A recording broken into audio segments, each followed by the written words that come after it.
Hi, everyone. My name is Mina B. I'm a writer, author, and a licensed psychotherapist. A lot of you might know me from social media as a therapist, but what a lot of you might not know is that I am also someone who struggled with depression. I am also someone who has attempted suicide. I am someone who has recovered from self-harm, and I am someone who has also tried therapy, have been on antidepressants, and I have done a lot of things on my journey to sustain my mental health.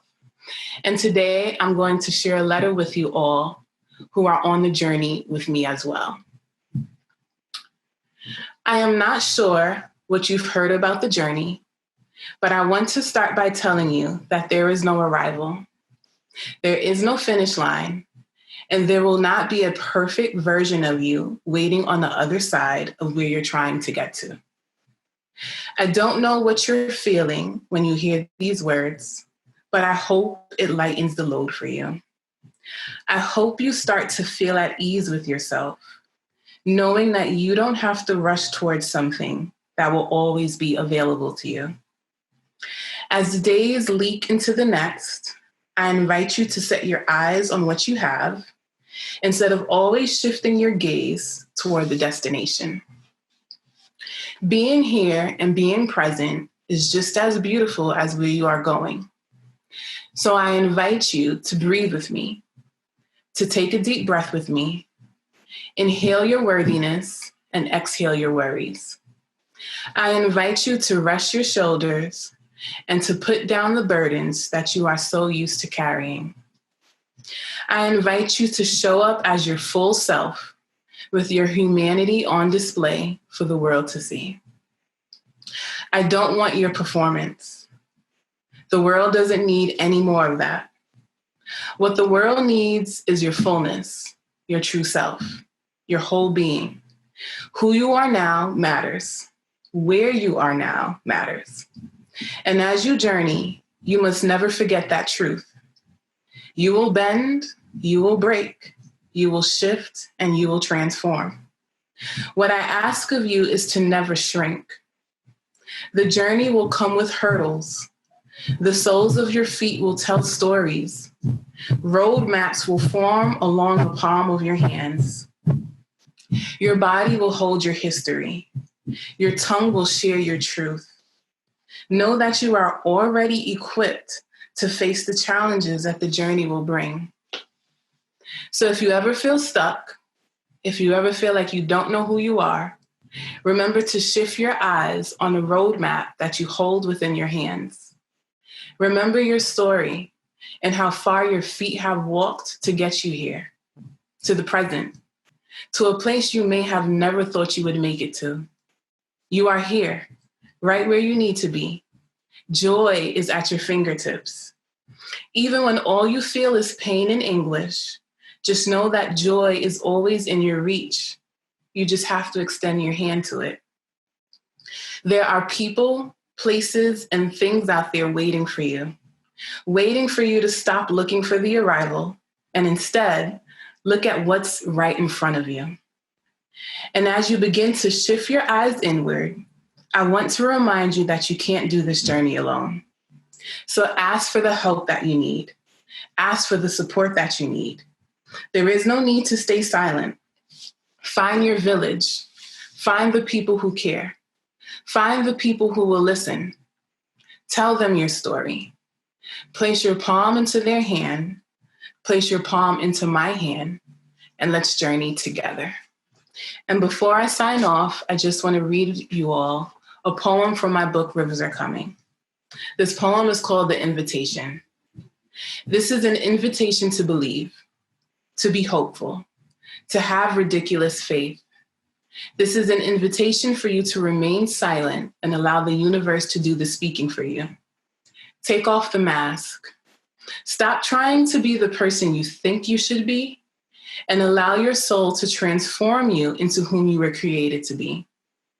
To the broken, to the lonely, to the lost and the weary, to the hopeless ones and the faithless ones, you are invited.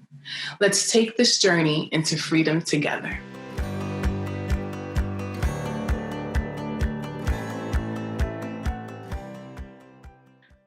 everyone, and welcome to the first ever Dare to Love Yourself virtual summit. My name is McCall Dempsey, and I am the founder and director of Southern Smash. Today is definitely a pinch me moment. 8 years ago, I started Southern Smash with a really crazy idea and an even bigger passion to pay it forward, in hopes that by just sharing my story, it would help others know that they're not alone. And the Dare to Love Yourself was born from this idea of, how about instead of spending our days picking our bodies apart and speaking negatively about who we are, what if we revolutionized it to say a few things that are positive?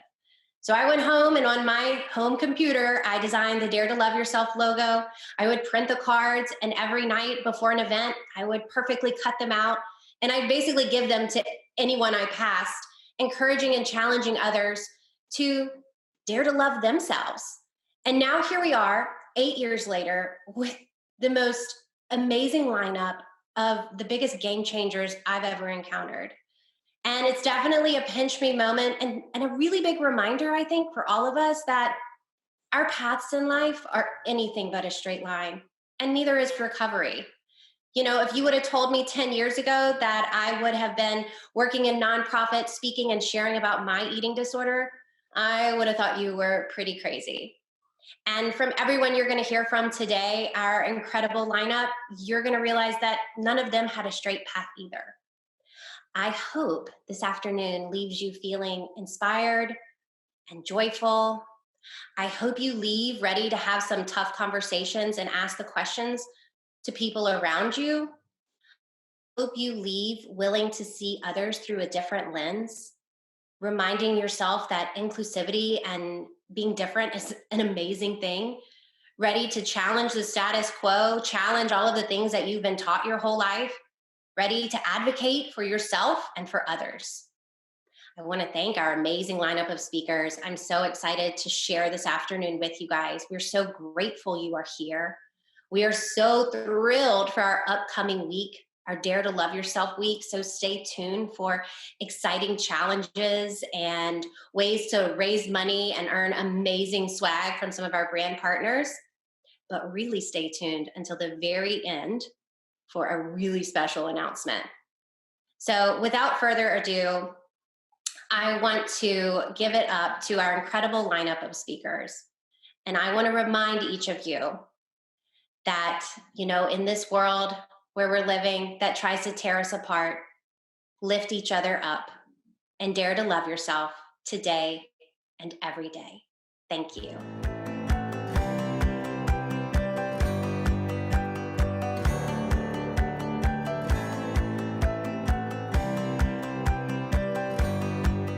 Hi, everyone. My name is Nicolette Mason. It is an honor and a privilege to be here at the Dare to Love Yourself virtual summit today. And I'm being joined by Katie Storino, the founder of Mega Babe, and Beatrice Dixon, the founder of Honey Pot. Unfortunately, Chastity Garner could not be with us today. We wish her well and hope she feels better soon. But I am so excited to have this conversation with Katie and Beatrice. We're going to be talking all about the importance of body diversity and inclusivity in brands and marketing and our world in general, and how we can empower and elevate people of all kinds of experiences to be included in these conversations around body confidence, body awareness, our health and autonomy over our bodies. And I am thrilled to allow Katie and Beatrice to introduce themselves as well. A little background on me. I am a writer, influencer, thought leader in the body positivity and inclusivity at large space. So I am really, really passionate about creating more inclusive environments, especially in fashion and beauty, that are included to people no matter their body type, their racial background, their ethnicity, their gender, sexual orientation, religion, or physical ability. And it's really, really important to me to promote a culture of inclusivity and diversity in everything that I do. And Katie and Beatrice, I'm going to hand it over to you. Beatrice, go ahead. Thank you, Katie. It's so good to meet you, by the way. I know. Oh my gosh. So I am Beatrice Dixon. I'm the co-founder and CEO of the Honey Pot Company. At the Honey Pot Company, we make products for humans with vaginas. And the best thing about them is that they are made by humans with vaginas. So I'm Katie Storino. I'm the founder of Mega Babe. We make products that make people more comfortable, like thigh chafe sticks and boob sweat spray. We're your neighbors at Target, Honey Pot. yes. And I'm also an influencer, and I'm part of the body positivity movement as well. And I'm happy to be here.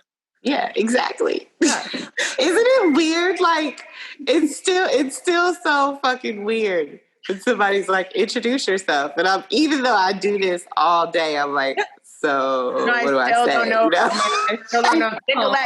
Nicolette, your intro is beautiful. And I'm still like, I make a thigh chafe stick. And right. I'm also like, I'm always like, so. Did I say anything about me? I didn't tell anyone that I'm a Taurus. I didn't say that I'm in Park City, which feels I'm a very Scorpio, right? But I am really excited to have this conversation with you guys, not only because I think it's super important to talk about body diversity and inclusion and racial inclusion, especially in eating disorder spaces, but because I also think you're both just such incredible pioneers and business women, business people. And I'm a customer of both your brands. Hopefully you know that, Katie. I know that you do, because whenever I place an order, I get a message. Beatrice, I've been using your period products for the last few months. I'm a big fan. I love that they're pleasing. But what I really, really love is that you are both working in spaces that are totally normal to our bodies and that relate to functions that are really innate to human bodies, but that are stigmatized. And it's a big question mark. Like, why are these things that are so normal marketed as things that are not normal? Like, we all have bodies that do different things, and being able to talk about it, destigmatize it, release some of the shame is so essential. So I'd love to hear from both of you why it was important to get involved in these spaces and create the products and conversations that you are doing. One of my movements in life is to help people understand that whether your body is a size 0 or your body is a size 40, it's gorgeous and it's normal. You know what I mean? All of these are absolutely beautiful pieces of earthling life. And it's just a fantastic, it's I'm not going to say, because I understand, I've been there. I know what it's like to live in that space, to not love myself. I've been there, right? But being on the other side of the grass, not to say that I never go back to that side of the grass, because I do, right? It just gives me so much assurance to know that anything that's taboo in our world, it's literally just due to human conditioning. 100%. Yeah. 100%. I could not agree with that more. And it's part of why sometimes I feel like it's so radical to just exist in our bodies and to take ownership of them. But it also shouldn't be radical, because it is the most normal, innate thing. And it is radical because of this socialization and conditioning. Yeah. And that's essentially the same thing with, I mean, the thing about Mega Babe is that I just wanted to help people with thigh chafe, and speaking to industry leaders, retail, beauty writers, that whole world before I was launching, and even as I was launching, it was seen as, like, I hate this term, a niche problem. And niche is something that I don't understand what they don't understand about the definition of niche. Niche is small, right? It's like you're catering to a small group of people. Right. But the majority of people have these types of issues, and that's just something that just like you said, it's the conditioning and it's the socialization, and being taught that these things are not normal. And what is normal is to be a 6 foot tall model with a 2 foot gap between your legs. And that is normal. And that's what you should be working towards. And if you're not, you're failing. Yeah, that shit's weird. Yeah. My favorite analogies I've ever heard around like body diversity and eating disorder awareness and body neutrality was thinking about dogs and how dogs come in all different shapes and sizes, and all they want to do is love you and be loved back. Yeah. And they can have some food.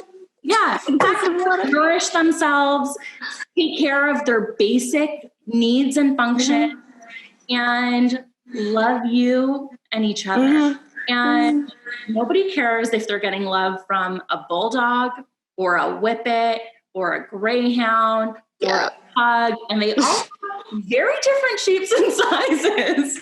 But I really love that, thinking back to nature and trees and how there is so much diversity in nature, and it's something we love and celebrate, but then we don't necessarily extend that same love and celebration to humankind.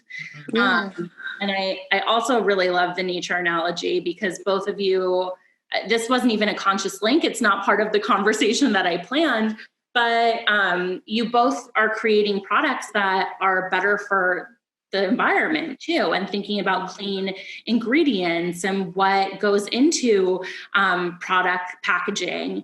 And I really, really appreciate that. And I appreciate, Katie, that you use clean ingredients in your body care products. Beatrice, that the packaging is plant-based for the tampons. Like it does all relate back. And I think kind of loving ourselves and loving our planet work together.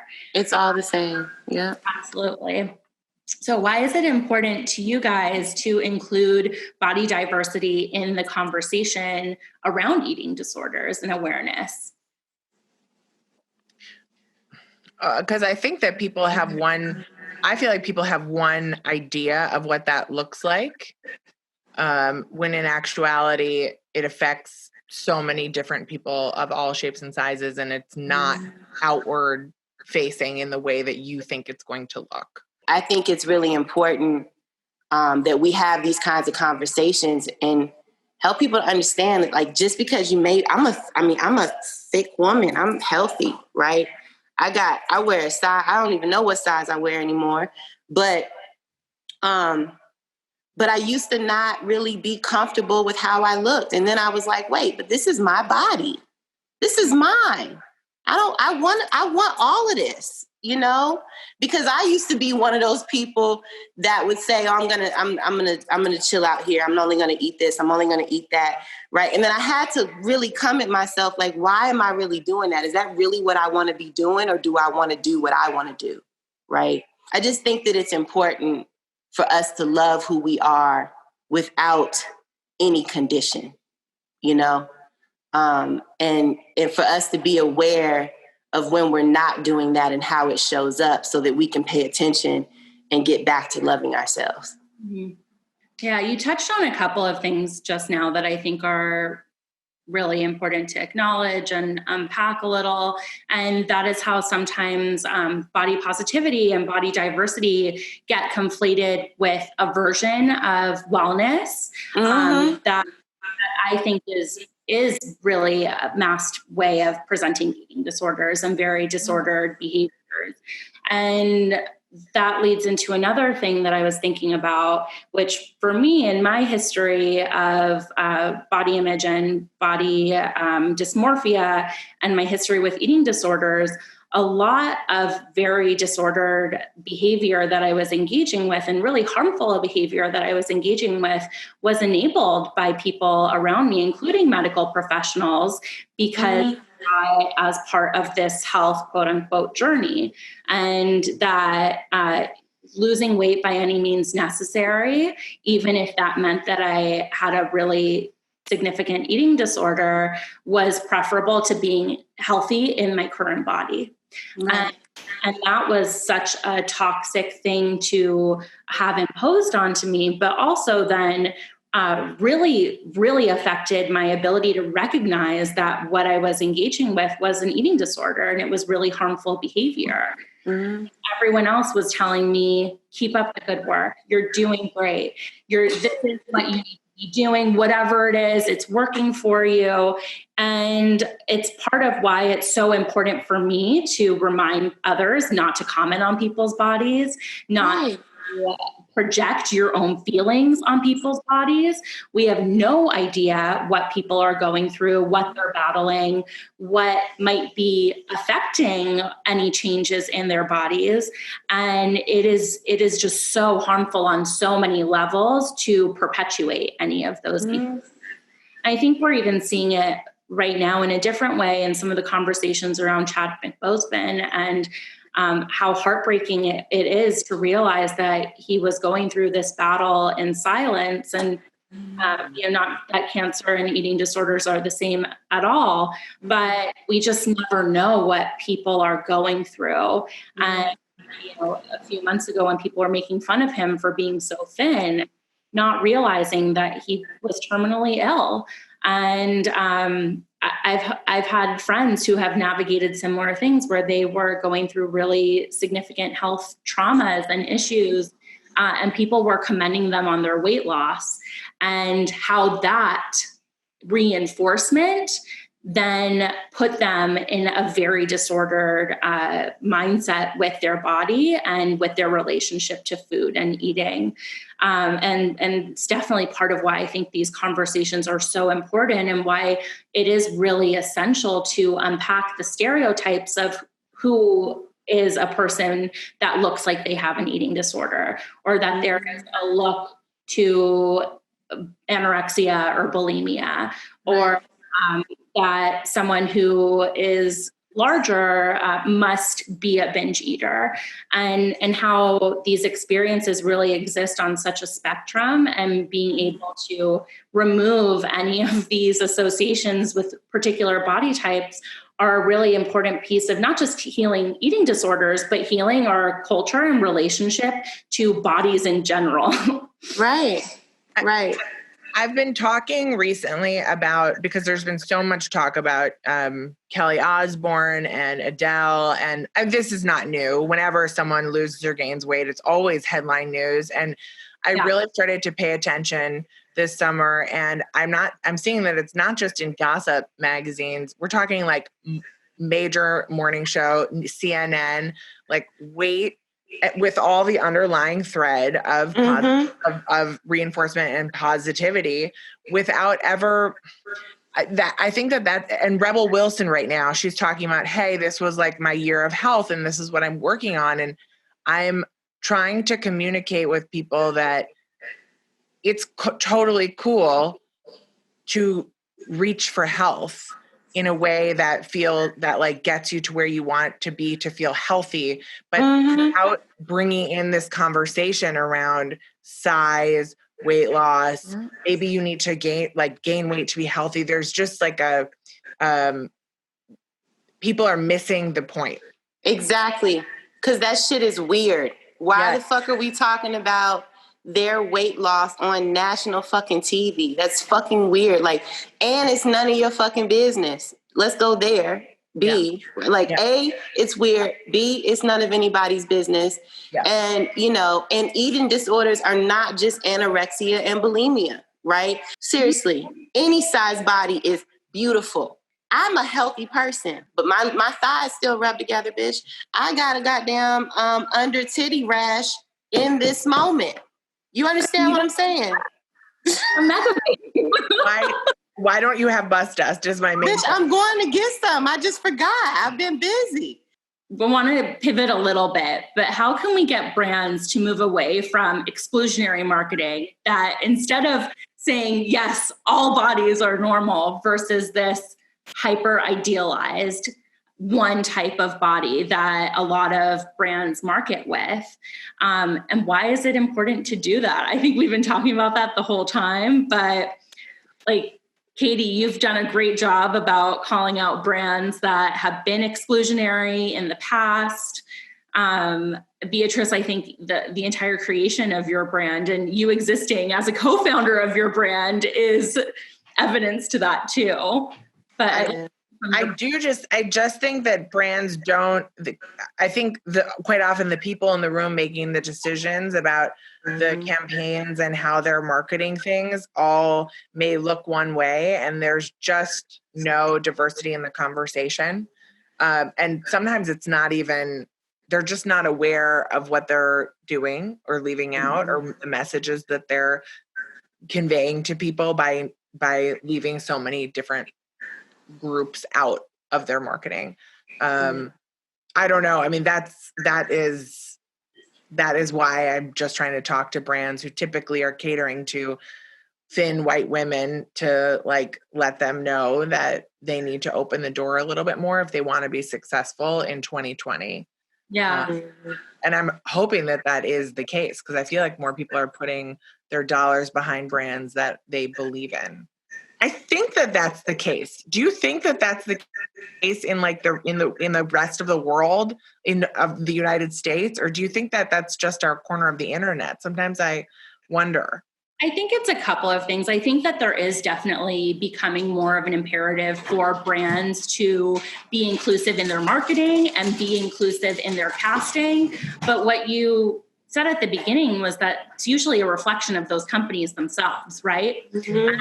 So if the only people in leadership positions are thin white women, or more often white men, how are we creating images that they're not consistent with the makeup of that company internally? And that is something I think we saw a lot with the Pull Up for Change movement that came out of some of the BLM conversations in June, and people saying like, okay, you want to market inclusivity, your imagery is so diverse and you include all types of people, but show us what your boardroom looks like. And it doesn't look the same. And so I think that is another call to action that is happening now. It's not just that they can market inclusivity, which yes, is really, really important. Those images should reflect the world around us, but how do we keep brands accountable to put that diversity in action in their workplace and in their organizations as well?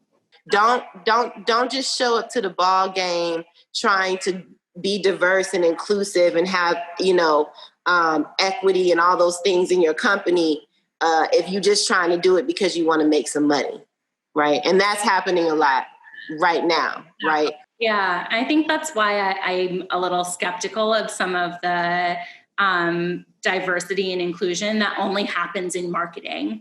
Exactly. Not really walking the walk in other ways. And why I hope brands are paying attention to what you are both doing, because you don't have to market body diversity because it's an innate part of your companies, and it's also an innate part of you as individuals. And it is natural to how you would then run a business. You don't have to say like, oh, what is the trend happening in marketing, and what kind of casting is going to reflect this trend of this moment, because you're actually part of the movement. Right.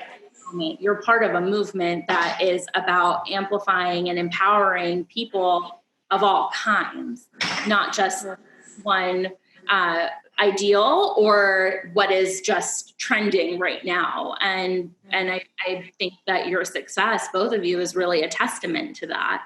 And the fact that it's not just cashing in on a moment, it's something that you believe in. Yeah. So what are some things that you hope other people learn or take away from your experiences as founders, as public figures, as people operating in the world that really are living the truth of body positivity and empowerment?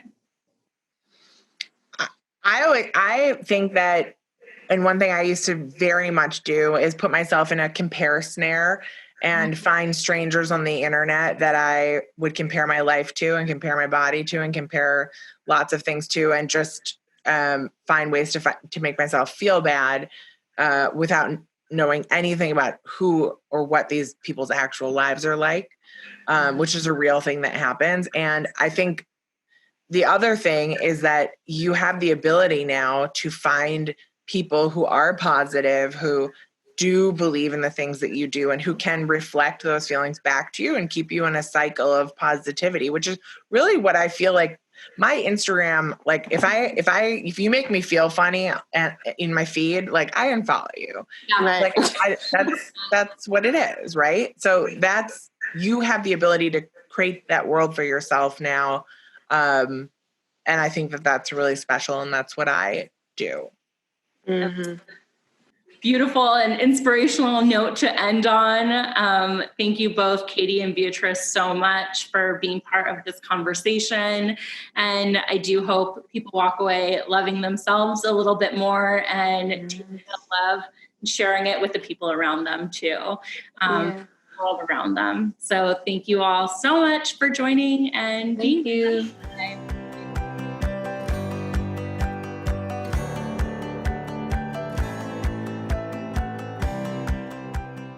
Hi, everyone. It's so wonderful to meet you and to be a part of this fantastic conference.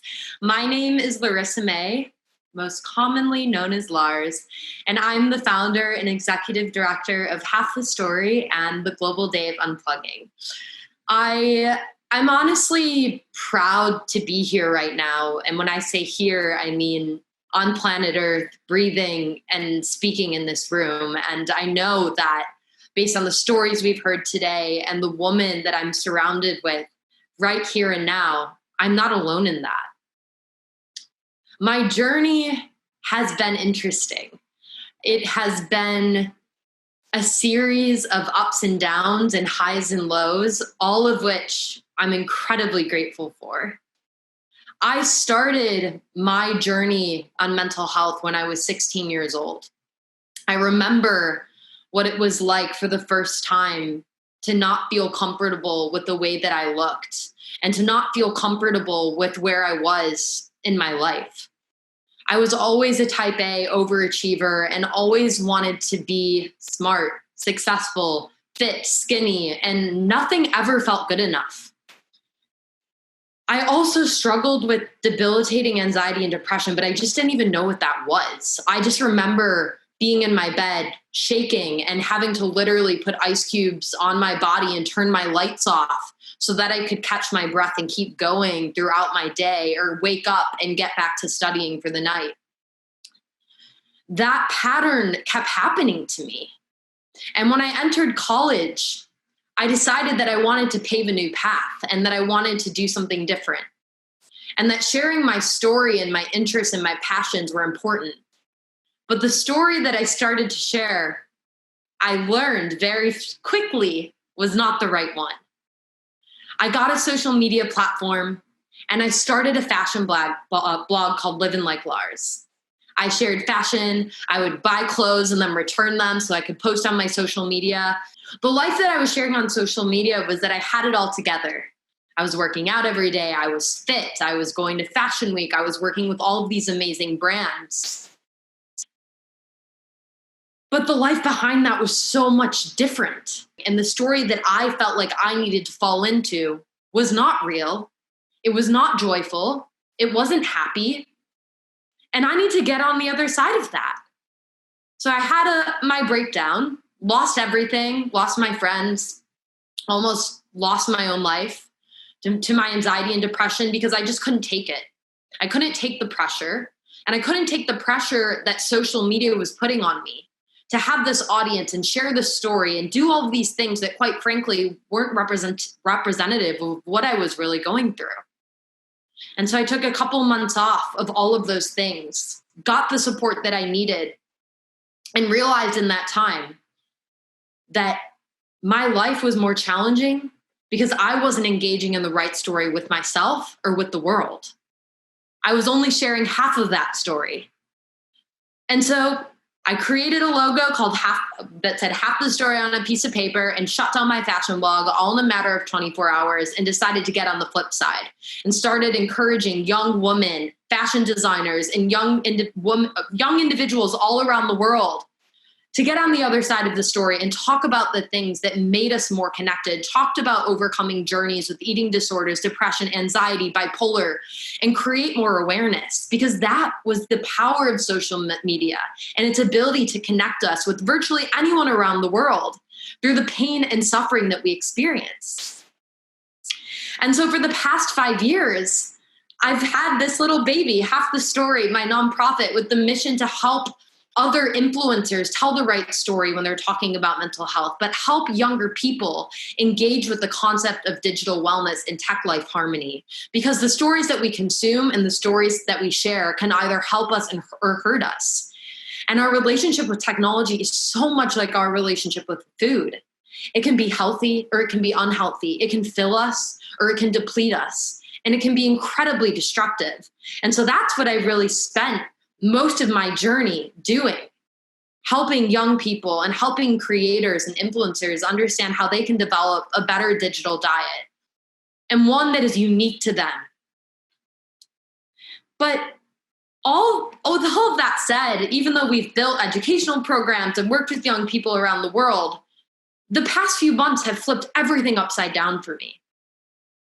As a digital wellness activist, I've spent my life figuring out my tech life harmony. In a matter of minutes, our world flipped upside down. I thought I fell in love with myself 4 years ago, but the past few months have been so challenging. I have had to fight to wake up and fight that cloud and that depression over my head and that anxiety that told me that I wasn't good enough and yet I couldn't get anything done that I needed to. And that I wasn't enough by just waking up and breathing and giving myself the love that I needed every day. I even started falling into the comparison trap of social media, seeing all the diet culture and fitness that was going on the platforms. And I realized that if I wanted to continue to fight this mission, I needed to sit out and I needed to figure out what was going to work with me within the new normal, because all of the habits I developed no longer worked. And so today, I want to share a couple of the things that have really helped me and get through this, because I believe and will always believe that in the darkest hours, you see light. And in the past couple of weeks, I feel like I've been able to harness that and step into that and recognize that, one, I'm not alone in this, but two, that it's okay to rewrite the rules. It's okay to step back from your computer for a week and tell the world that you need to take a break. Because if you can't love yourself and you can't give to yourself, then you can't give to your world. You can't give to your job. You can't give to your parents, your children, or your partner.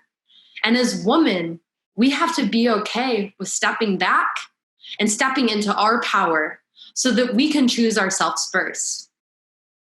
There are a couple of things that I've done in the past couple months, as I mentioned, that I wanted to share with you.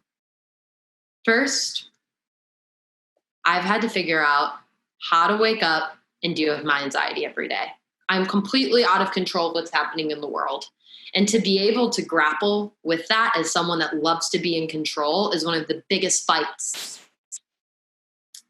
So I do a couple of things. One is whenever I feel like anxiety is coming on, I do two things. I always have 2 frozen spoons in my freezer and ice, so that when I feel anxiety coming on, that I can take that focus from inside my body and literally change my temperature by holding onto ice cubes in my hand, which oftentimes helps me calm down and get back into myself.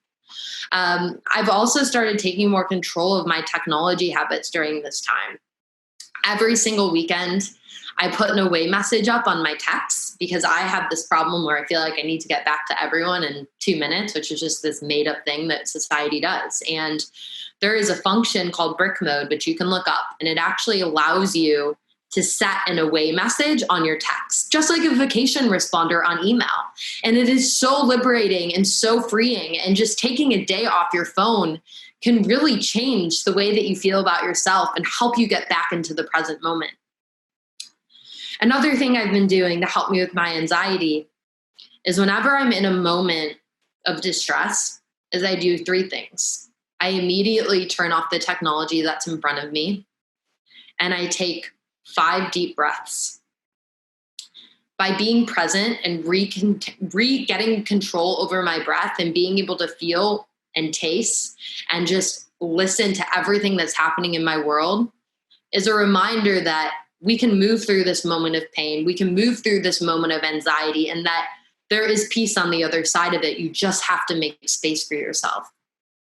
But with that, I've also encouraged any of you, during these times, there are different habits and things and changes that you can make in your life to help you manage your mental health, because we all have it. But sometimes you need more help than that. And sometimes you get so out of balance that you can't help yourself. And during this time, I encourage you, if you are struggling with whether it's your technology use, or your struggles with body image, or your struggles with depression, or this inability to feel like you can't break out of these things alone, that having someone in your life that you can speak to is the most powerful thing for someone. And it's so important, if you're not struggling today, that you try to strike up these conversations around mental health with your loved ones. So when the time comes, it doesn't feel as uncomfortable. When you're ready for help, you can have that friend, because I know what it's like to be at the darkest hour and feel like you're alone and no one is there to help you. But the truth is, there's so many people out there that care about you and want you to be able to get back in touch with yourself and take care of your brain and your body and your spirit, so that then you can continue to move forward and pursue your dreams and fall back in love with yourself, because that's what it's about. If you can't love yourself, then you can't love anyone else. And I think that that's what's so powerful about today and this moment in time, is that we don't have, there's no way to distract ourselves from facing those realities. And we can continue to ask the hard questions. And by asking them and working with our friends, our partners, support groups, just like the Alliance offers, that we realize we're not alone in this, and we shouldn't be alone in this, and that all of us have this other half of the story. We all have the struggle that we try to hide behind every single day, but those struggles are the things that make us one. They make us a community, and they make us human. So I am so honored to be here, as I mentioned, and if I can leave you all with a couple of things today, this is what I would say. 1, I triple dog dare you to put your phone to sleep outside of your bedroom and make space every night for 30 minutes of peace, or in the morning, depending on what kind of person you are. Knowing that you can wake up and without that screen is so powerful. The second thing I encourage you to do is to take a look and journal and identify the way that you feel when you use technology. Is it helping your mental health, or is it hurting it? And in many ways, it's our way of being connected now, but we have to be very cautious of that. The third thing I would say is find your buddy, find your person, whether it's a friend, a sister, a mom, a dad, that person that you feel enough love and connection to have these conversations about mental health before you're struggling, or even when you are having a problem.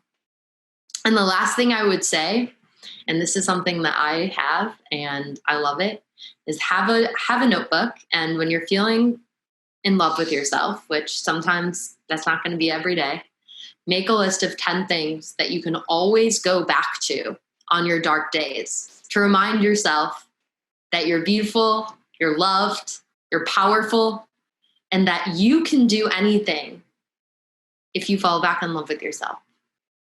Thank you all for listening to my journey. If you feel empowered to share your other half of the story, I would love to hear from you. But always know you're not alone, and we are in this together.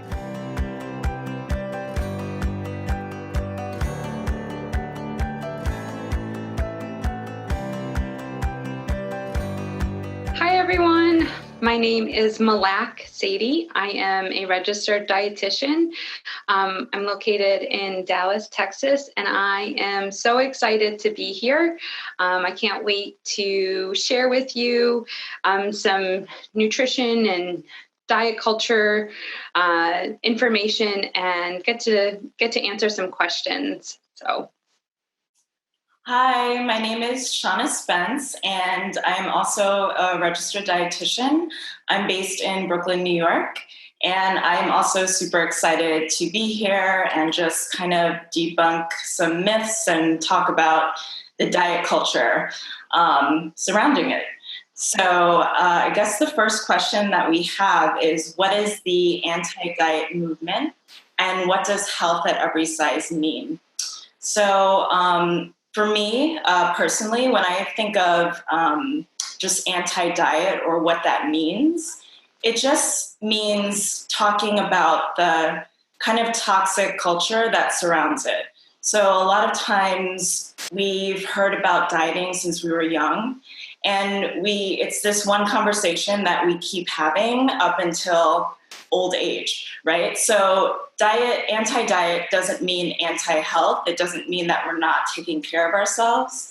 It just means that we're not programmed anymore to think that we have to look a certain way in order to be healthy.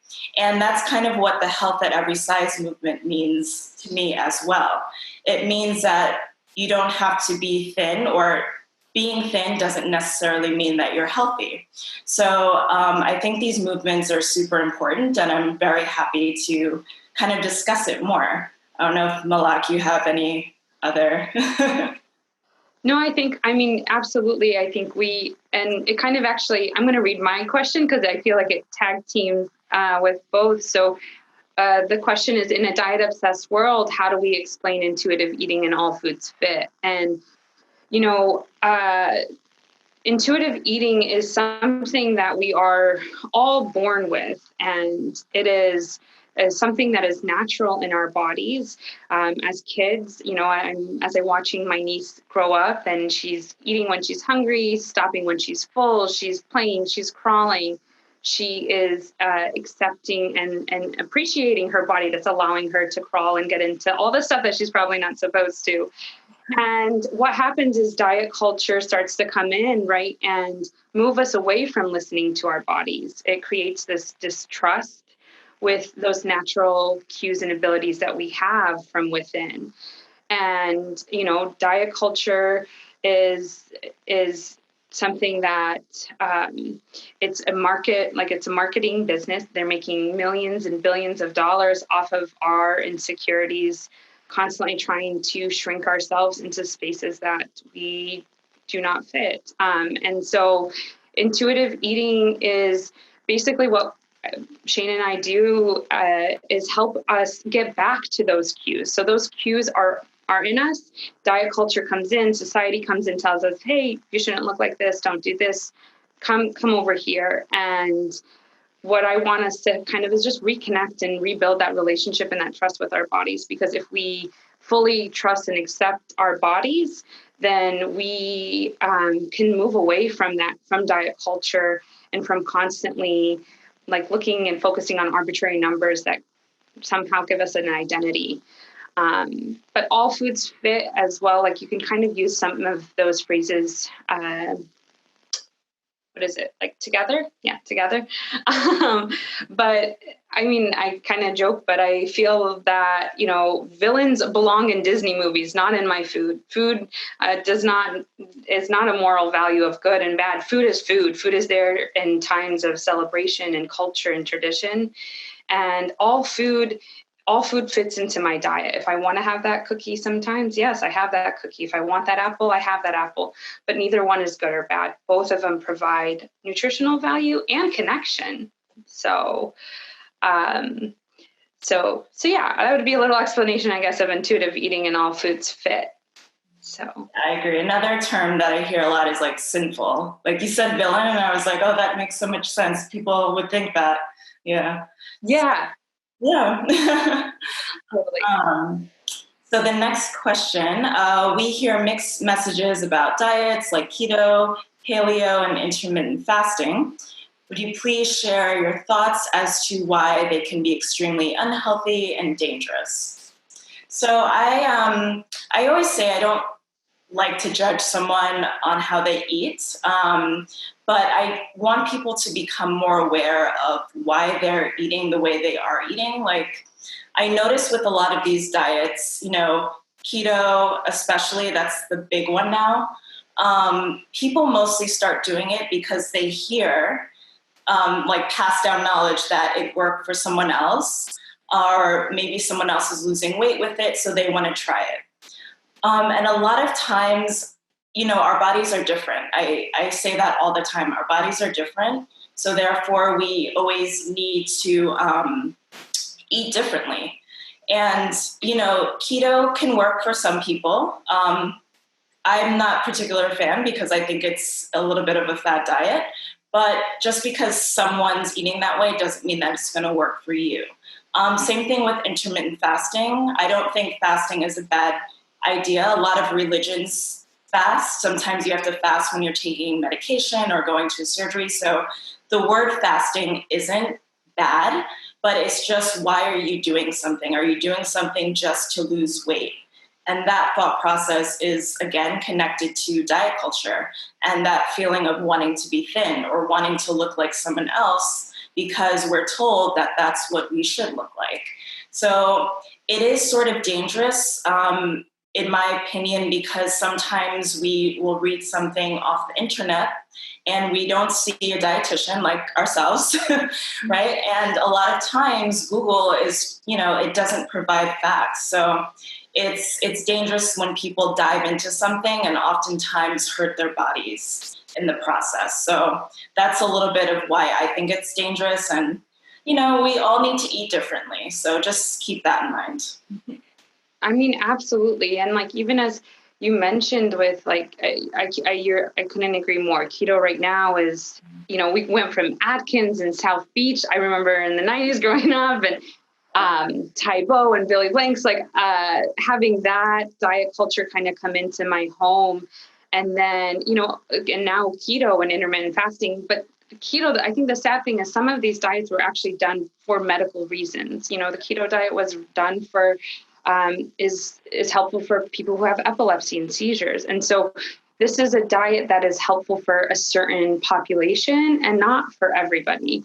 And to me, it's so frustrating because if I was working with a client who has diabetes, what we're doing is avoiding ketosis. We're avoiding having ketones in our urine. And so how is this, it just boggles my mind how we're encouraging something that is so destructive for our health. And studies show that the weight cycling is so much more detrimental to our health rather than just staying at a stable set weight.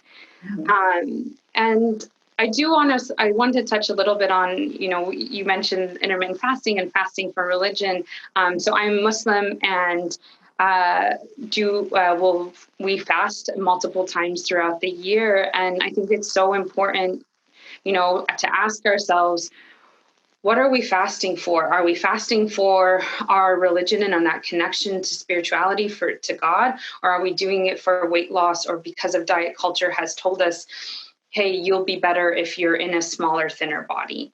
Mm-hmm. And, one of the things, especially with fasting and cultures and through all the three monotheistic religions, we all fast. Mm-hmm. And the purpose of fasting is it's, a moment for us to realize, hey, I'm so grateful for the food. I'm so grateful for these things that I have. And it's meant to make us feel uncomfortable. And when we're engaging in an eating disorder and restricting, that feels comfortable. So when we're fasting and that feels comfortable, we're negating the reason why we're fasting for religious purposes. So I encourage you that if those times come up, ask yourself, like, am I fasting for myself and for my relationship with God? Or am I fasting for my eating disorder? And what that would, what does that look like for us? So I think it's really important to separate those two. So those are good points. I didn't even think about that connection until you just said that. So thank you. Because a lot of times when you talked about like, am I fasting for religion or am I fasting for like a thinner body? It's such a toxic culture. That's why I say that it's a toxic culture. Well, even like in this pandemic, everybody's focus is like weight gain.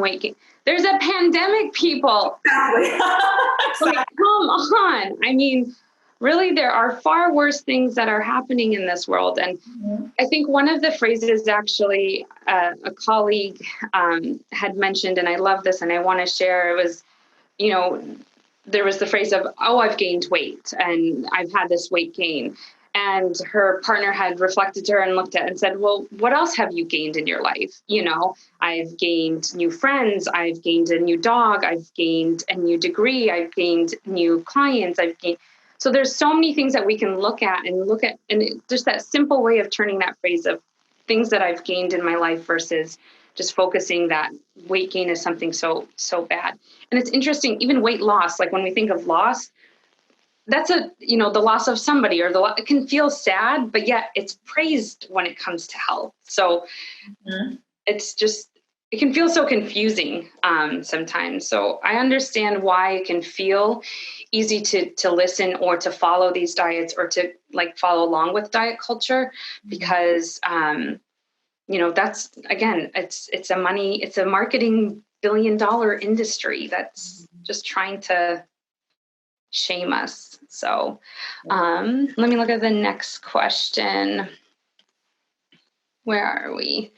Okay, so what advice would you give someone working to silence the pressure of society and to focus their own path of body acceptance and feeling good in their own skin? Oh, I love this. And I love the terminology of weight or body acceptance. You can also, other terms that can maybe feel helpful or connecting is body neutrality, body positivity. And when we say these things, it's that, how do I respect my body for what it does for me in this moment? And still there might be times when I'm like, I don't like my Arab nose, but you know what? I'm still really grateful for it because it allows me to smell the delicious foods that, my grandma and my sister cooks. And so I can still respect it for what it does and still feel like, hey, there might be parts of it that, I'm not so comfortable with. It's okay to live in both worlds, and it's okay to, to sit in that middle and that gray area. So when I encourage people, and I come, like I said, I'm Muslim, I'm Lebanese, my culture, religion, are very close and near and dear to me. And, one of the things that I think about is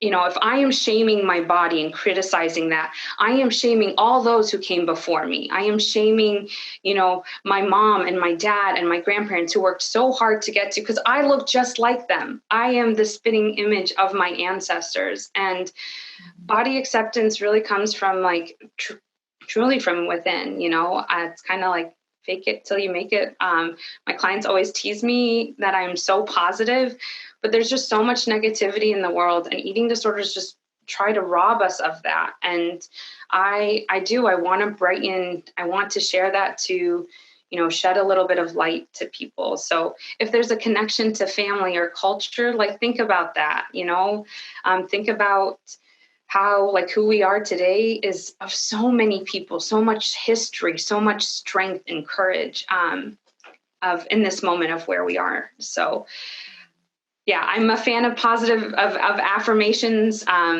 If you ever looked in my bathroom mirror, it'd be a little intense because there are so many post-it notes of affirmations. And I truly believe that has been something so helpful. I might not necessarily always believe it in that moment, but it's helpful to be like, hey, Malak, slow down a little bit. Let's think of what else is going on. So yeah, affirmations. I love that. I sometimes put up little signs as well, just as reminders. I think it's just normal. We are in this body positive movement, which is great, but it's also normal to kind of sometimes have off days. We all have them, but it's good to have those affirmations because then you could go back and kind of remind yourself. And I love that connection with your past, your ancestors, because that's so important. So it's another thing that we need to constantly remind ourselves of. So I think that's great. Okay, next question is, how do we get the medical community trained to understand that larger size does not equal unhealthy, and how to stop using BMI as the sole measure of health? Whew. It's hard. This question is good because I don't even know if I even have like the best answer for this because there's so many layers. I was taught, I'm sure, we both were taught the same thing. I remember being in school and like memorizing those BMI, like, the normal weight, overweight, all of that. And just like the fact that it's called normal weight, that says everything, right? So, the training that we received and the training that doctors are receiving, it takes someone to just really think, why is this happening, right? Like, why are we still looking at BMI that was developed years and years ago by a mathematician, no less, right? And he developed it on only white males. So that's another problem, right? And he made these standards based on his ideals. So he looked at what he thought was normal weight and over, all of that. So and we're still using that today. And why are we doing that? It's beyond me. And a lot of times we're so used to just learning, and there's so much to learn. But at the same time, we need to start questioning why we're still thinking the way we do. And it's going to take a while. Like, I'm starting to see more and more doctors, because there's a lot of dietitians that I noticed are kind of saying, BMI, not the greatest, but a lot of doctors still use it. And, a lot of times you go and to get like a physical or a check-in and you get weighed, right? And that's like also triggering for so many people. A lot of people don't like going to the doctor because they know that they're going to get weighed, and that's triggering for them. So it's going to take like a whole shift in movement. I'm starting to slowly see some doctors just through social media kind of debunk the whole BMI method and other, the word obesity in itself, kind of debunking that. But I think in my opinion, honestly, it's going to take a little bit more. It's going to take a while. I would love for everyone to just be on the same page because, it's damaging. So I don't know. I don't have like a perfect response to that. I don't know, Malak, if you have like anything to add. I feel like. Totally. I mean, I think, so I guess what I'd love to do is give maybe some like helpful tips. So, when you first come into when I first check in, sometimes I'll write it on a Post-it note, or I think it's the bodylovesociety.org that has little cards that you can hand to your doctor and say like, my weight is, please don't weigh me. It just says, please don't weigh me. And so I will either write it on a Post-it note, or when I walk in, tell them like, hey, I'm not here for a weight check. I'm here for, I don't know, physical or whatever it might be. So I absolutely will. So I'll either give it to them in the beginning, or when they're taking me to the back, I'll say like, no, thank you. I can also, if it's really needed, I can also do a blind weight. So I'll turn around and not look at the scale to like, because we really want to move away to attaching our worth to the scale. Mm-hmm. So there are those cards that you can do. And like you said, I mean, like just understanding how like the history of the BMI, is helpful for us to really realize like that this is not an adequate or appropriate look into our health. And just because that you're meeting with a doctor doesn't mean that they are the experts. You are the expert of your own body. You are allowed to say no. You are allowed to say like, this is not necessary. This is not necessary for me right now in my life and in my recovery. So just because somebody has a DR in front of their name does not mean that they know everything about it. And even as I work with I think, and for both of us, as we're working with our clients, like, yes, I can share the advice, but I don't know what it's like to be in your body. This whole aspect of intuitive eating and health at every size is really, how do I connect back to like what is inside, and really using that connection and that mindfulness to be aware, it's kind of interesting. Even sometimes I hear with some of my, what I hear is that when we start to separate the eating disorder voice maybe from that recovered self, and we start to pay attention, we notice maybe all these aches and pains that we were not noticing before because the eating disorder was so loud and not allowing us to be in touch. So I do think that is common. And yeah, I think if I could end it on anything, it would really just be like, yeah, don't, just because somebody says something, you are absolutely allowed to get a second opinion. You're allowed to question them. You're allowed to ask why, and you're allowed to say, no, this is not for me. And I don't want to do this right now. You know, there's like that meme, or like I've seen it before, where like a guy walks into the doctor's office and there's like, he's like stabbed, or there's this, you know, something and he's like, you know, hey, like I'm here to get help. And the doctor's like, you just need weight loss. It's like, what the heck? You know, like dude, I am hurt. I am injured. What are you like? What? That's so like immediate response always, right? Totally. You know, even I was going to get blood work the other day, and I was like, listen, Linda, I was like, my veins and just do your job, please. It's so true. Like, and oftentimes, and I mentioned this before, but people really do avoid going to the doctor because of getting weighed, you know, and like you said, you can definitely deny and say, I don't want to be weighed. You have every right to. And a lot of people don't know that, or maybe they're too, you know, embarrassed to say that, but you absolutely have that right. Because a lot of times, you know, even though we're joking about that meme, but it's true, like you'll go in, your knee is hurting, and the doctor will start talking to you about weight loss. And you're just like, wait, can we focus on why I'm here? Like, what is that? Anything, you know? So yeah. It's crazy the worlds we live in, where it's like you went to get blood work and it's like, well, let's weigh you and then talk about your blood work. It's like, that's not why I'm here. That's not why yes. You know, and it actually like coincides with the next question, which is like any ideas how to like advocate to, you know, to the medical community who so often blame weight on everything. And whether it's, a cold or high blood pressure, or whatever it might be. And I mean, I will use myself as an example, but when I go to the doctors, my anxiety is through the roof. It is. And so when my anxiety is through the roof, my blood pressure is high.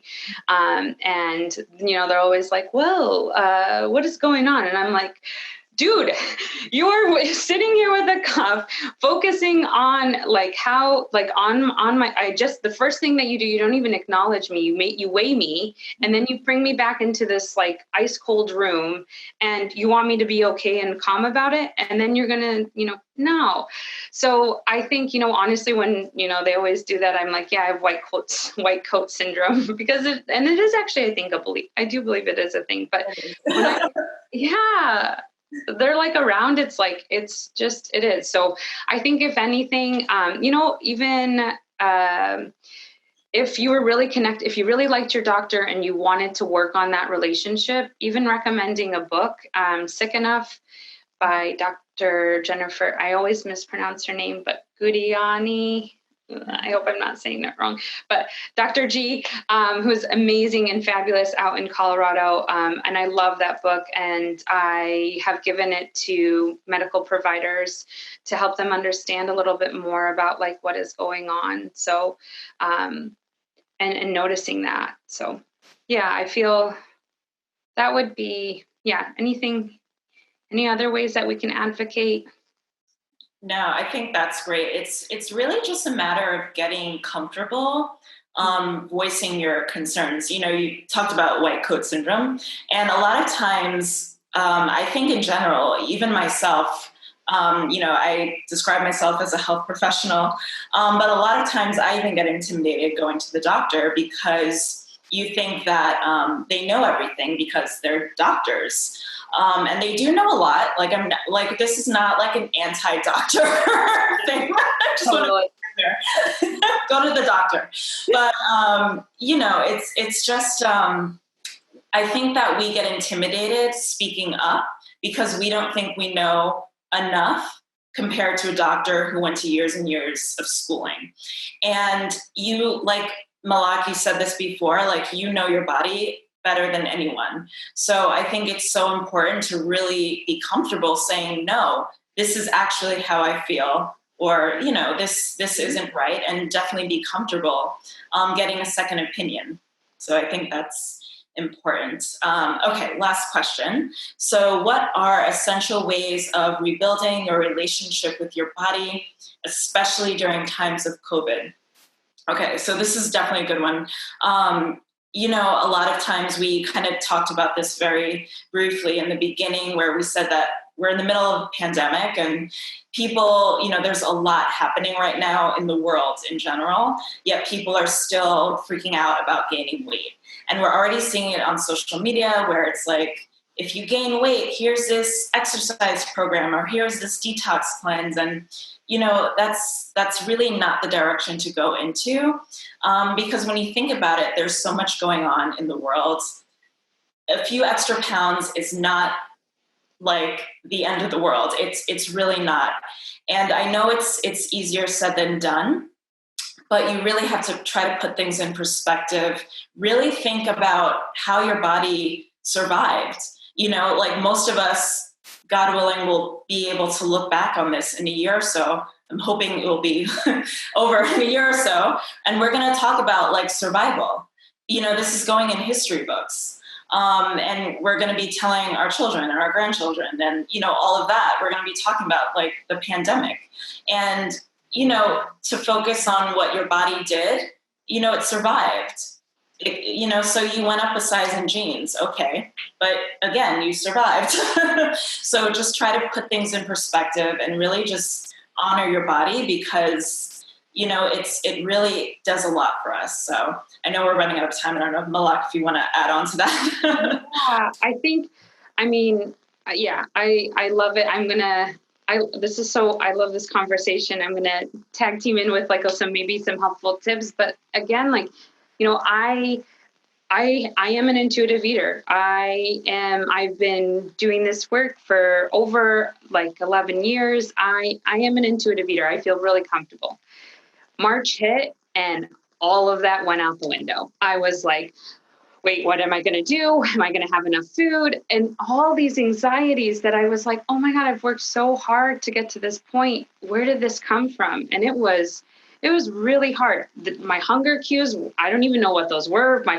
Everything was, like, out the window. So it was, for me at least, it was a moment of acknowledging, hey, give yourself some compassion, slow down a second, and, you know, go back to, let's go back to the basics. Let's do some, like, meal plan or meal ideas for the week. Let's, you know, make sure that I'm, like, tuning into my hunger and fullness, like using the 1 to 10, using the hunger and fullness scale from 1 to 10, checking in with myself to really kind of connect and see, like, what is going on for me. And then again, you know, taking care of myself, taking care of my body by making sure I was drinking enough water, moving my body that felt good and it didn't feel like forced or required. And that was, I think, really, really helpful to do that. So, you know, again, we have these skills built in us, and it's just that we just have to kind of reconnect. And it doesn't mean that through these last 6 or 7 months, I still was an intuitive eater. It wasn't that I got off track or fell off the, you know, road or whatever that saying is. Okay, I'm going to blame the Arabic as the first language as why I don't remember some of these sayings. But yeah, I think it's, you know, it's helpful to just, like, hey, it's never that I wasn't off track. I've always been on track. If anybody has watched Michelle Obama's Becoming, as I was, like, sobbing and writing her notes, but I loved what she said. She was like, it's not that we were ever off track. It was like that you always have been on track. And, you know, sometimes, yeah, we need to pause, but we just keep going. So it's not a bad thing, or getting back on the wagon or diet, whatever it might be. I think that's the saying I was looking for. Yeah, totally. Yeah, but yeah, I think that would be, like, the ways of rebuilding. Just bring it back. I kind of used the analogy, it was like a jack in the box. Like I was like, oh my God, I don't know what to do. And it was like, all right, come on, let's slow down. Let's bring it in, and write some things down. I even like wrote down what was my emergency food storage, just because in the beginning, right? Like I didn't know what was going to go on, just to kind of help reassure me like, hey, I have enough food. You're going to be okay. And we're going to get through this. And today you're going to have mac and cheese with broccoli and you're going to be okay. So better.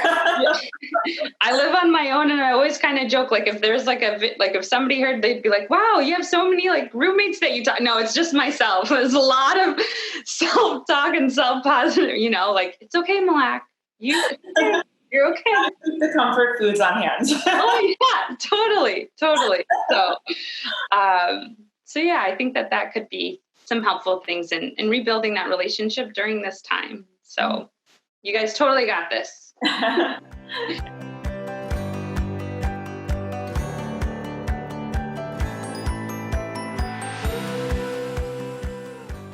Hi, everyone. My name is Skylar Baylor. I'm super excited to be here. I'm really thankful for the Alliance for being able to have this event and for you all to be able to hear different voices of different experiences. So welcome. Again, I'm Skylar. I use he, him, his pronouns. I am 24 years old. I am currently talking to you from Seattle, or stolen land from the Duwamish or the Coast Salish peoples. I grew up in DC. I am an athlete, so I swam for 4 years at Harvard University, and that allowed me to be the first transgender athlete to compete for a Division I men's team. I also struggled with an eating disorder for most of my high school experience, and then went to a treatment center for that.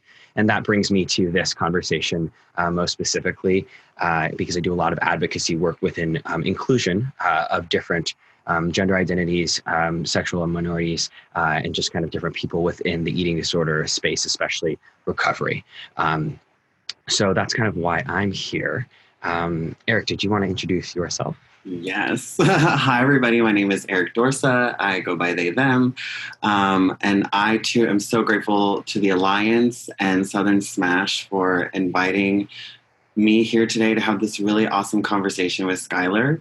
And I, too, am an advocate for LGBTQ persons seeking recovery, mental wellness, as well as inclusivity. I currently live in Chicago, Illinois, though I am originally from Texas, and I got out of there. So I'm just really grateful to meet you, Skylar. This is my first time meeting you, but I'm so honored, and I'm excited to have this conversation with you. Yeah, it's good to meet you too. I think there's so much more virtual meetings happening these days.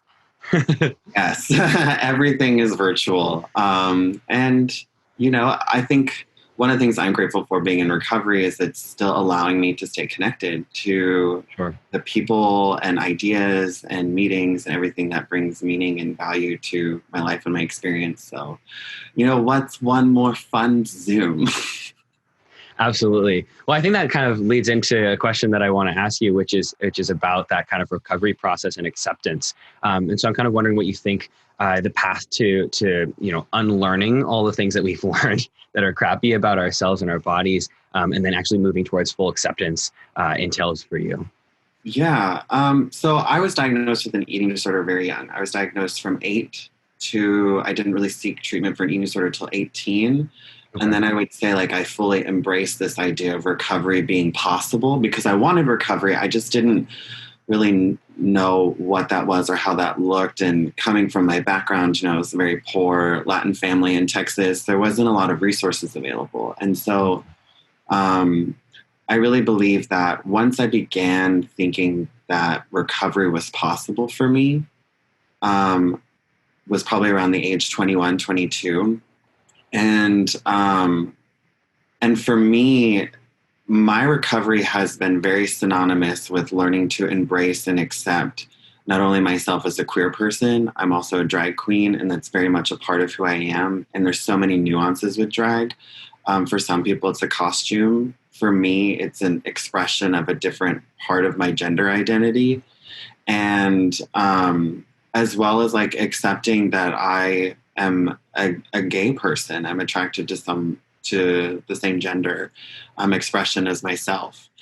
So my recovery journey, I would say, is very synonymous with a lot of unlearning messages that I learned about myself growing up through a culture, through religion, even through my family, about what it meant to be a male and what it meant to live in my, Hispanic culture, what it meant to be Catholic, there were all these roles that I had to live in. And the biggest one is that I had to be good. And things about my identity, just by virtue of what they were, I grew up in believing made me bad. And so a lot of my recovery has been about unlearning those narratives and leaning on people and connecting with people within my own community who are also seeking healing and understanding and support to unlearn those narratives, because they were such a crucial part of my identity and what I thought I needed to believe in order to feel safe. And the eating disorder kind of grew out of that mess as a way to cope with a lot of emotions and feelings and beliefs that as a child, I didn't have the emotional intelligence and articulation to talk about what was going on. And I didn't feel safe. I felt like I was the bad guy, to kind of keep it in simple terms. Because these things about me are different and popping up and make me different from those around me that fit in. Therefore, I'm the one with the problem. And I just learned to bury those with what Brene Brown calls secrecy, silence, and judgment. And my way of coping with all of that was the eating disorder. And so when I really began believing that recovery was possible, I sought recovery before coming out of the closet. And it really became apparent that in order to stay in recovery, I had to start speaking these truths, these fears, these unspeakables. And the first one was that I was attracted to men. And I felt so much shame around that. And then as that recovery began to grow, and I realized that there were two discomforts happening. There was the pain of being in the disorder and the pain of being uncomfortable with these truths about myself. The disorder felt impossible, but acknowledging these truths and sharing these truths, as scary as they were uncomfortable, but they didn't feel impossible. And so when I began to face these secrets that I had buried so deep, they were secrets for myself, I got better because I was able to make connections, because I was able to show up in my life more authentically. And so I feel like now, in terms of full acceptance, I believe that's my trajectory, but I give myself grace and I give myself room to realize that I spent a lifetime learning very painful things and going through very painful experiences. Sure. And so it's almost like I kind of recircle this path around them from time to time in my life. So I'm always kind of learning how to fully accept myself. And one of the biggest tools I have is by giving people around me ability to be themselves and challenging the judgments that come up and the fears that come up about, if I let this person be them, then what does that mean about me? And that's been very helpful. That makes a lot of sense.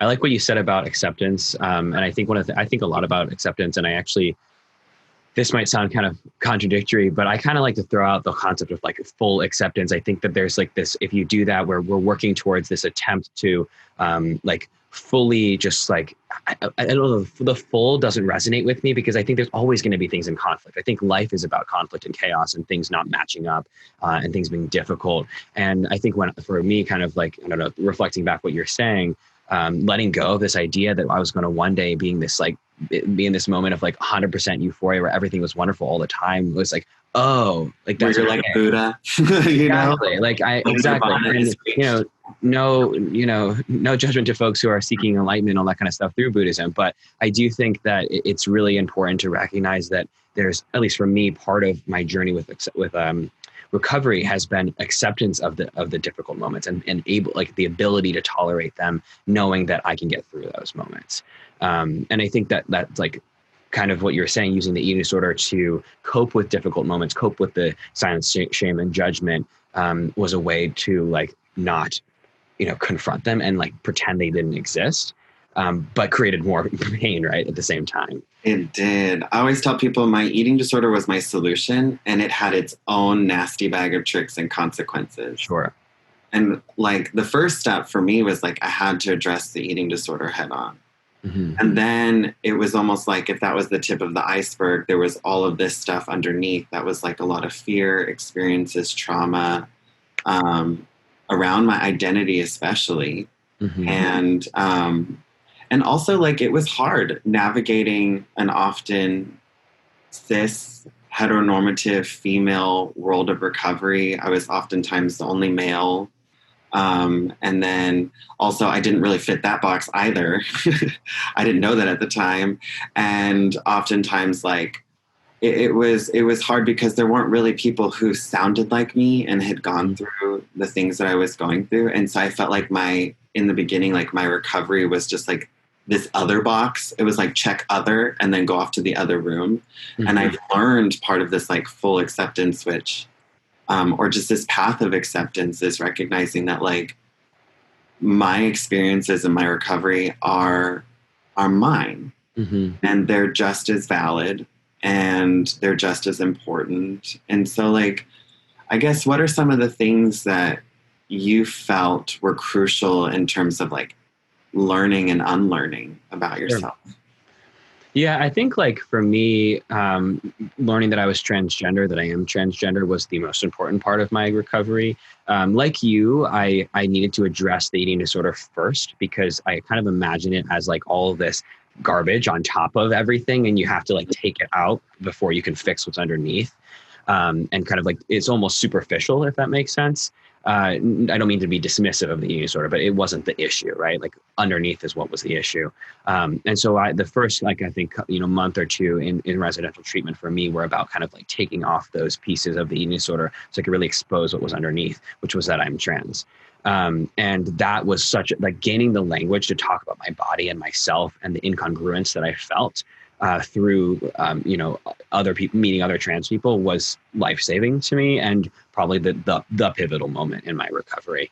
And I think it's important though to note that at least for me, like my transness was not the reason I had an eating disorder and it was not the cure to understand that I was trans. It was definitely a factor and a very large, significant one. But I also had to really invest in eating disorder treatment itself of the actual eating disorder. And I think that's key to remember because I think a lot of people think, when they figure out their identities or if they, go through any kind of transition as a trans person, it's going to like cure their mental health issues. And it definitely can ameliorate a lot of things, but it's not a cure. And I think that it's really important to recognize the kind of importance of both, right? The importance of taking care of mental health regardless of one's identity and also taking care of one's identity regardless of mental health and kind of holding that duality. So for me, again, I think that was really key. And I think another part of that was interacting with other trans folks who talked about their bodies in a similar way that I did so that I could recognize kind of just, I think, one, not feel alone there and not feel like I was crazy, but then also just recognize what that was and learn what to do about it. And I think one of the key, sorry, you were going to say. Oh, no, I think like it's amazing. And just one of the things that I've learned with recovery is when I show up and I allow people to speak to me in my experience, and this is like kind of, I would say like initially just with curiosity, mm-hmm. I've learned that like recovery isn't always about seeking answers, but in community, we find that maybe we all have a lot of the similar questions. Sure. So I'm not crazy for having this question. Mm-hmm. And I find that to be like more often than not when I connect with someone else in recovery, even if whether I'm struggling or I've met someone new, it's like we may not have the answers for each other, but it's like, oh, we have the same questions. Okay, cool. We're not alone. Yeah. And I think honestly, having the same questions can be like such a significant, like central part of a good relationship or a meaningful connection is wondering the same things, I do a lot of work in schools with kids, and one of the most common things that teachers are nervous about kids is when kids don't know the answers to things. And I'm not talking about academics. I'm talking about like identity. And there's a tendency, I think, for adults around kids to be like, no, you know yourself. You're totally fine. Like there's no confusion. Like you are exactly this, this, and this. And like telling a kid who they are because parents and adults are so afraid of kids not knowing. When in reality, that not knowing, that discomfort, that confusion is like the key point of growing up. And we just don't let kids sit in it. We don't let kids be confused. We don't let kids ask questions about who they are. We don't let kids explore. And we teach them through that. And they need to know exactly who they are at all times. And if they don't, something's wrong with them. Would you say that as queer people, there's more pressure for us to know who we are because most of the time growing up, we're faking it. So we get really good at acting like the other kids. Yeah, I think it depends on the kid for sure. Like, I think some people feel like an immense pressure to fit in and kind of overcompensate. And I definitely went through like a hyper feminine phase where I was absolutely overcompensating. But I think for some people there's the opposite as well. So I think it can be complex. Yeah. But I think that everybody feels like they need to know themselves, and when they don't, it's very discomforting or what's the right word, disorienting. And I think the more we can, as adults, as advocates, as people who maybe mentor or talk with young people, the more we can normalize the experience of like not knowing an answer about oneself, and being comfortable with exploring, I think the better. Yeah, I definitely, that's been a lot of like, we call it, I'm also sober. So in the sober community, we call it growing up in public. And I love it because it's like the rooms kind of help guide you, and it's been really fun. Journey, I will say I've learned a lot publicly about, because I felt like, I wasn't, so much of my childhood and all these formative years were about like shaming myself, judging myself. Like I wasn't really present for my life. So when I finally entered recovery, I didn't even know things like, what's my favorite color? I now know it's periwinkle. But little thing, and I felt so much shame around that. But it's like, I kind of feel like not only is it recovering my life and moving in my life, I feel like I'm recovering my identity and letting go of this idea of lost time. And just like really embracing the now. It's like, well, I am here now. I get to be myself now and discover and explore who that is. And that was really scary at first. So I think sorry. Oh, sorry. No, you go. I feel like it's hard to I think Zoom makes it difficult to get those cues and whatever. I just was thinking that there's a tendency for a lot of queer kids to sort of there's a loss of childhood or an early loss of innocence in terms of childhood, because we have to grow up quickly often because we have to be these people that we aren't. Or we feel like we must. And then if you add mental health issues onto that, which, there's higher frequency of mental health issues within the LGBTQ population, there's another loss in that space. And I know that a lot of folks grapple, especially I think during young adulthood or sort of middle adulthood who are queer, with where did my childhood go? And there's a growing up that happens in adulthood as opposed to pre-adulthood or into adulthood that I think is key. And I've been thinking a lot about that because I think especially as a trans person, one's transition can take up a lot of mental space and just a lot of energy, and everything's focused on that. And that becomes the growing up. And now I've been in transition for many years, over 5 years at this point. And I'm starting to realize there's so many other pieces of my growing up that I didn't do. So much more exploration. You said favorite color, what do I want to do in my free time? What do I want to do? How do I want to interact with people, outside of my gender, and how do I want to show up in the world, and what do I want to do with my life? Right. I think these are really normal questions. But a lot of times people kind of do it developmentally in high school or college, whereas there's a way in which I think a lot of queer folks can have to kind of do that later. And it's this duality of growing up early and then growing up really late. I know. That's a perfect way of describing it. It is a giant capital and. Yep. Very dialectic. Yes. All the DBT people out there. I did DBT. It was wonderful. So, in terms of there is a lot of body image and shame around our bodies, I would say, in eating disorders in general. But, how do you feel like recovery has helped you kind of navigate this journey of when you feel like your body isn't, well, obviously your body needs to transition to be who you are? How do you navigate that and all of these messages that still exist in our culture around who we should be, how we should look? I feel like it's on both sides. How do you find recovery helps you navigate that? Yeah, I have a couple of thoughts. The first thing is that I always want to make sure that we, when we're talking about trans folks and transition, there's no need to transition in sort of a general sense. Like I personally needed to transition for myself, but I want to make sure that the narrative is not like trans people have to transition or all trans people transition and all people's transitions look the same. Like there's like transitions are different for everybody. Not everybody transitions. Not everybody wants surgery or hormones or names or whatever changed. Like, and I think it's super important that we reinforce that narrative. Change the narrative from, every trans person transitions and all transitions look the same to trans people do what they want with their bodies, right? And everybody's, journey is different. But yes, for me, I felt I needed to transition and I needed to shift things about my body to feel more congruent. I think what complicates it with eating disorder stuff is the sort of mixed messaging that there is and just misinformation that there is around body. And so, we know the term gender dysphoria, which is the incongruence or the distress that arises from the incongruence that a trans person might experience due to their body and their assigned sex, really their birth sex, matching or not matching their gender identity, right?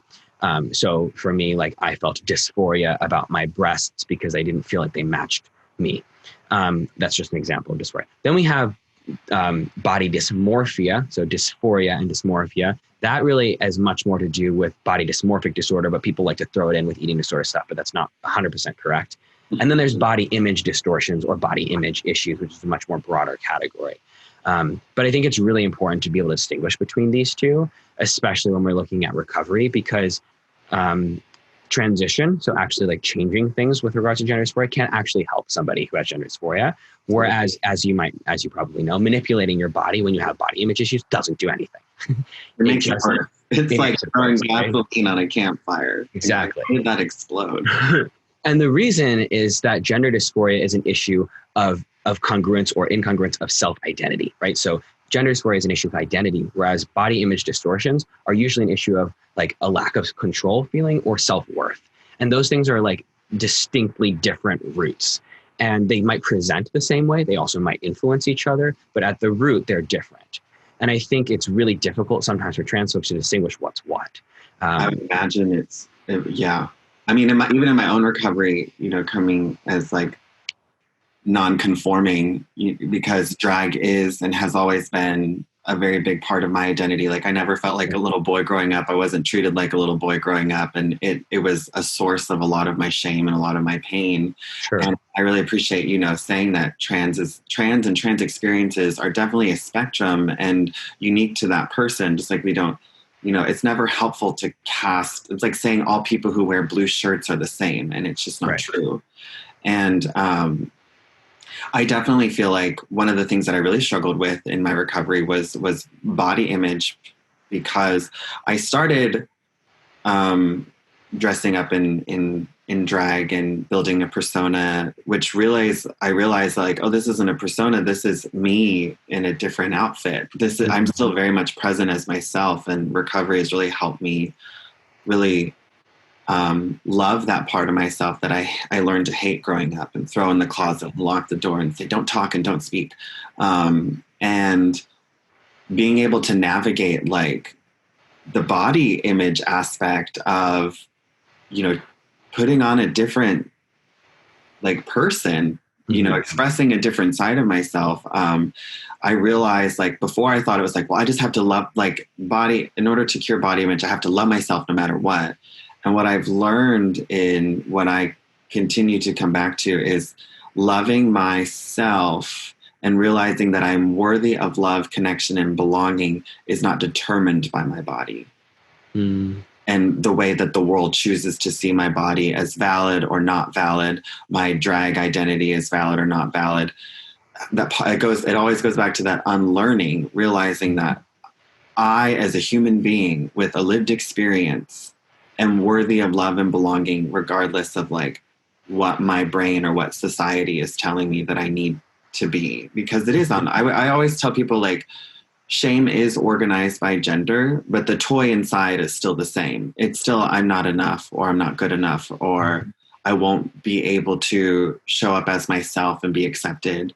And when I started coming to terms with my gender expression in my life and how uncomfortable it made a lot of people in my family.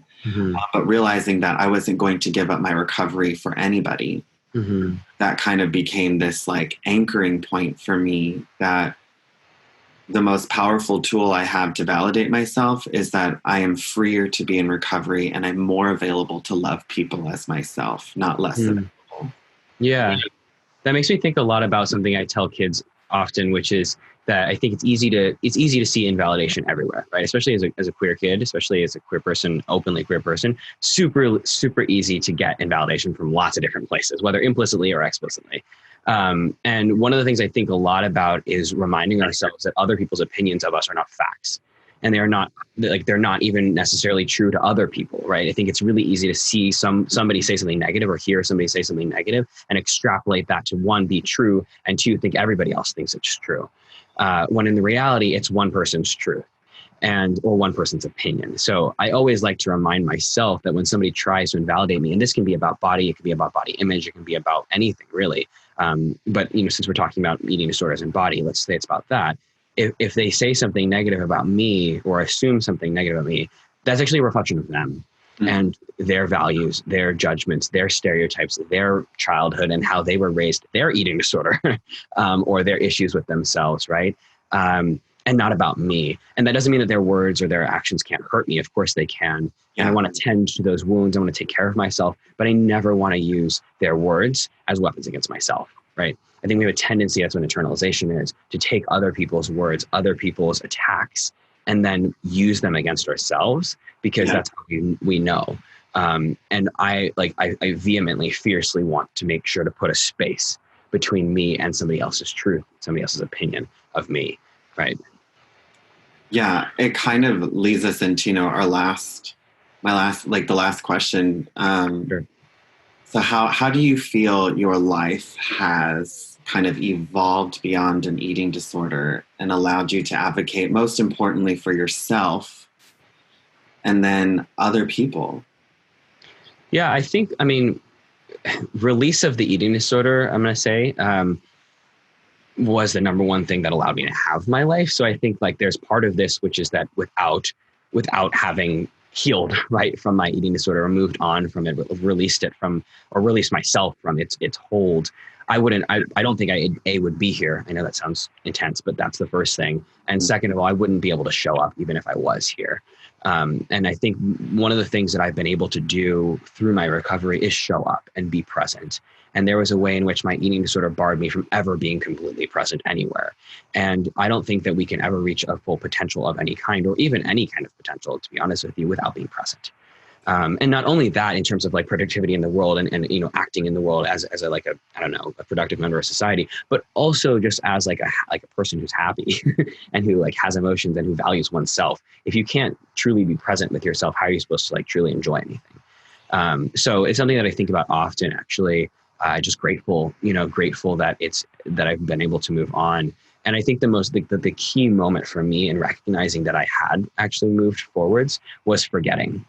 And I think forgetting is a privilege, and it's a mark of recovery when one starts to forget that one experienced these things, or when it isn't a daily part of one's life, when you stop counting the days of recovery, when you stop counting the days since relapse or whatever, and you forget. And I think I was a moment last year, I was actually asked to give a talk on eating disorders, and I realized I'd forgotten how awful it was. And I was like, holy crap, that is my recovery right there. The fact that I've forgotten it. And I guess the reason I wanted to share this part in closing is I want people to remember that happens, because there was never a day in my recovery that I was like, oh yeah, one day I'm going to forget this happened. I was like, this is going to be the most important part of my life forever. And I'm always going to remember this. I'm always going to feel this pain. And somehow I'm just going to deal with it better. But that's not actually the case. There's actually a place now that I forget about it very often, in a beautiful way that means I'm truly present and truly living my life. So I guess what I'm wondering for you is if you've had that experience too. Absolutely. I feel like I never thought recovery was going to be possible for me. I started at such a young age, and perfectionism even showed up in the early days of my recovery, where I felt like I had to be perfect and do it perfectly and follow the meal plan and all that stuff. And what it was a very profound moment where I would say white knuckling it that I used to say that all the time too. Yeah, I realized that recovery that's the disease, just in a different, the dis-ease that I was feeling, the disorder, if you will, just coming in in a different way. And that I really felt like I had to let go of a lot of that shame, that recovery, that I can absolutely be in struggle and still in seeking recovery, that I can trip and not fall down the stairs, but I can trip and go up the stairs. And being able to experience that freedom in my life, because, I was having to put myself through treatment a lot of the time, it really helped me realize that I could have my life back and that there wasn't something wrong with me, that I wasn't broken. I kept trying to fix myself. And that was never broken, that this is absolutely a part of who I am. And I've learned so much from that. And it honestly saved my life. And I got that message from other people who had the same questions I did. And so the reason why I give back is because my recovery did not happen in a vacuum. It was a lot of people willing to show up and love me and allow me to love them and have questions. And in that, I was able to grow. And so now it's like, I feel it's an honor and a privilege to get to have this conversation with you, to help build the world that I would have needed when I was getting sick. Sure. And to provide voice to experience that maybe a lot of people are going through, but they don't know how to talk about it. And so giving back in that way, in a lot of ways, keeps me in my own recovery. But I do forget them. I'm so, like you said, I love it. It's I don't forget that I went through that. No, yeah. The pain and the pain is no longer greeting me in the morning when I wake up. Instead, it's anxiety and joy. I feel like anxiety kind of hangs out often. Yeah. Especially with the way the world's going right now. So I wanted to add one last thing before we wrap up, which is that I think this idea of recovery being possible. I remember being pre-recovery, let's say, before I had really committed to it, and being like recovery is not possible. And I am not even going to engage in it until or if I believe that recovery is possible. Then I was kind of forced into it in many different ways. I mean, I elected, but I felt very much like people were you got to go. Right. And I really was convinced that I was going to white knuckle the rest of my life. I was just going to have to hold on and be okay. And I didn't believe recovery was possible. And I didn't recover. And this is the key, is I didn't recover because I believed recovery was possible. I believed that maybe there was something that was different from what I was experiencing. Yeah. And I think this is key, because I think people go into recovery thinking they have to believe in some kind of future and see all the steps. You don't have to see all the steps. You definitely don't have to see the ending. You just have to take the next step. And I think that's the key part of recovery, is you don't even have to see any kind of ending, any kind of destination. You just have to take that next step. Well, thank you so much for having this conversation with me. Yeah, it's been a pleasure. Really cool to connect with you. I look forward to doing it again. Yeah, awesome. Thanks for watching, everybody. Bye, everyone.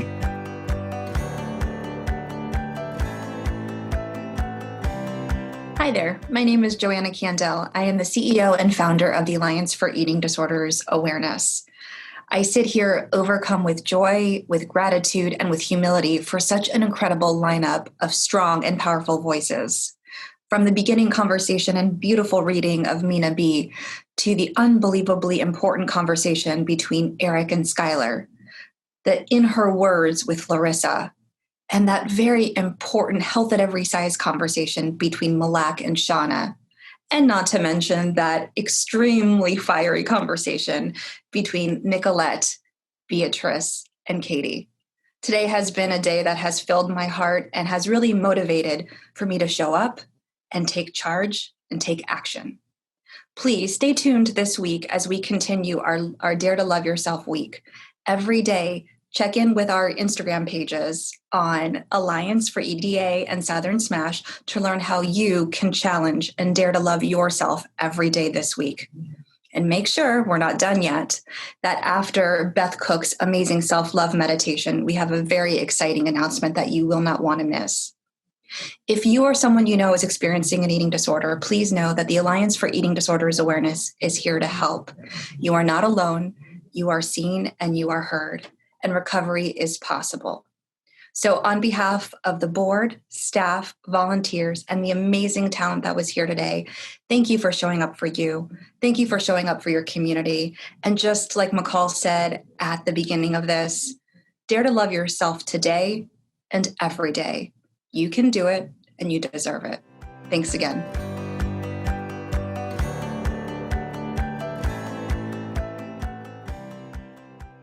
Hi, my name is Beth Cook. I am a yoga teacher and a compassion advocate, and I'm going to lead a meditation on self-love. So let's go ahead and get started.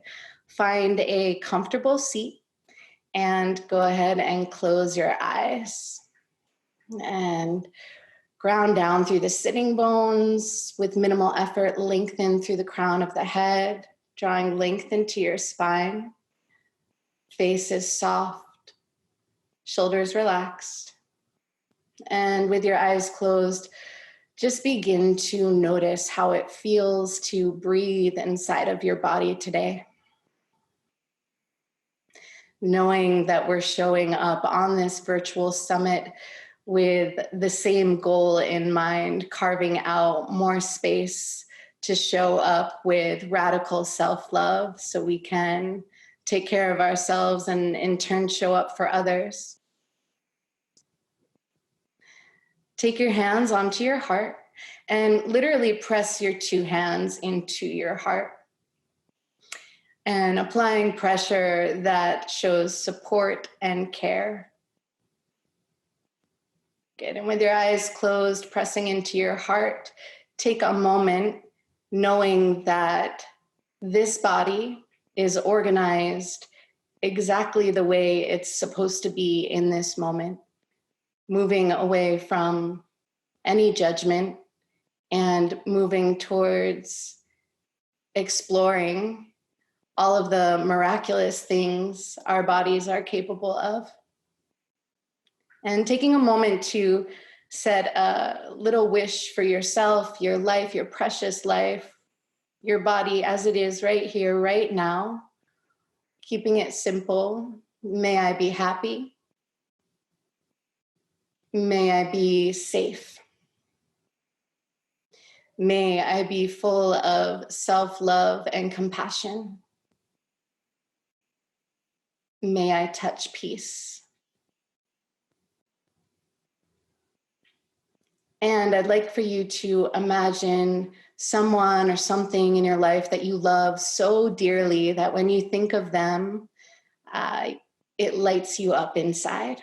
And maybe it's yourself, maybe it's someone else. It could be a pet, a place, whatever that is. Tap into that feeling, and as if you could bottle it into a tiny little seed, place it in the center of your chest. And now as you inhale from that seed, allow light to grow all the way out to your outermost layer, your skin that contains you. And as you exhale, draw that all the way back in and touch into that love, that seed, that touchstone in the center of your chest. And we'll try that again. As you inhale, breathe, light yourself up with love, compassion, all the way to your outermost layer. As you exhale, come all the way back in and tap into that seed. One more time, take a big breath in. Exhale it out.